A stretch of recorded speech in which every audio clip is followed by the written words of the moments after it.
Hey guys, today is day 67 of the Facebook Live challenge, the 90-day challenge. 67 days, that's more than 2/3 of the way through. I'm running out of things to talk about. Today I just want to mention to you some tips for Facebook that will hopefully save all of us some time and trouble. One, hey Kayla, I'm talking about Facebook. One of the tips that I have about Facebook is that you shouldn't keep forwarding all these messages that are, say, copy and paste or hold your finger down and click forward. A lot of times those messages have viral content, and sometimes they're even being forwarded without the person's knowledge. So you might think that somebody forwarded you something and they didn't. It actually came from a virus. I know, I hate it too.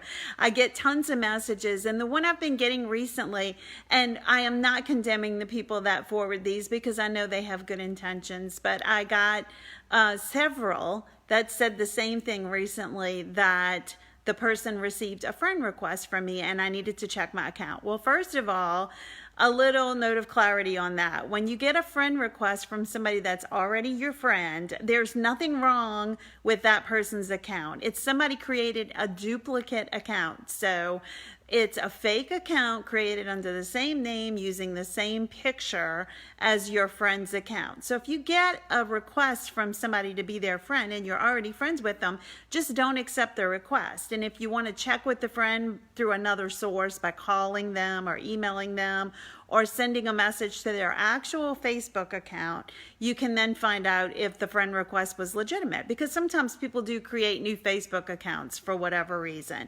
But usually it's what's called a clone account. And for a clone account, it doesn't affect the person's original account at all. So if somebody clones my account, it doesn't have any impact whatsoever on my account. I don't need to change my password. I don't think I was hacked, or I wasn't hacked, I should say. So keep that in mind.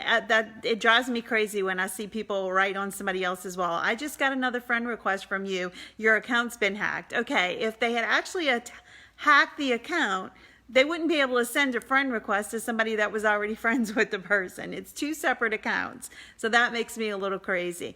But anyway, when I received these messages these last few days, my first instinct was, did they really create a clone account and should I post a message? But then I realized that it was a duplicate message that people were sending. It even said, hold your finger down and forward this to all your friends. But the first line of the message said, I just received a friend request from you. And I'm thinking, did you really receive a friend request from me? Or is this something you just copied and forwarded to me? So be careful when you forward stuff like that. Read it before you forward it, because it is very misleading. Again, if you want to share something with everybody, the best way to do it is to post it on your actual page. Don't send it through Messenger. I hate that. I absolutely hate it. Sorry. No offense to anybody that does it. I love you all. I know you have good intentions, but it makes me nuts. The second thing I want to talk about is people sharing posts about missing persons or people that need help for one reason or the other without checking the source. Now, I get that you have good intentions. Like if a child is missing and you want to share that post so that the child will be found quicker. The problem with that is that sometimes those posts are 3 and 4 years old. And so I know what you're thinking. You're thinking, well, what harm does it do? Well, here's the harm that it does. Yesterday, a few people shared a post about a little boy that was supposedly missing. When I clicked on that, before sharing it myself, I always click on it to see if there's an update. When I clicked on it, I immediately saw an update that the little boy was found dead. Now that happened like last year, or it was longer than a few months ago.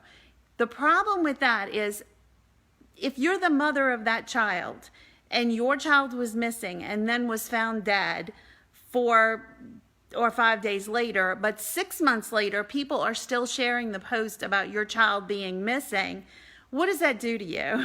I mean, I think as a mother of someone, I lost a child, so I know what it feels like to lose a child. And especially, I can't even imagine losing a 4-year-old in a tragic way.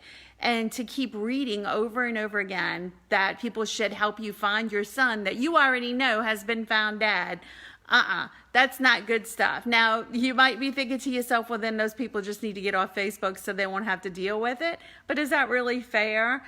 Another one that I see happen a lot is a child is sick and needs help, and please pray for the child. And then you click on it and you find out the kid was sick 10 years ago, but is actually very healthy today and doing well. And so this child or his family is constantly reminded of the terrible difficulties that they went through.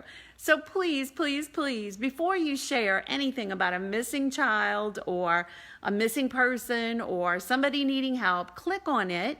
Usually when you click, it'll take you to the latest information about that. If it doesn't, and you don't at least see a date, don't share it. I mean, I know you want to help, but you're not helping.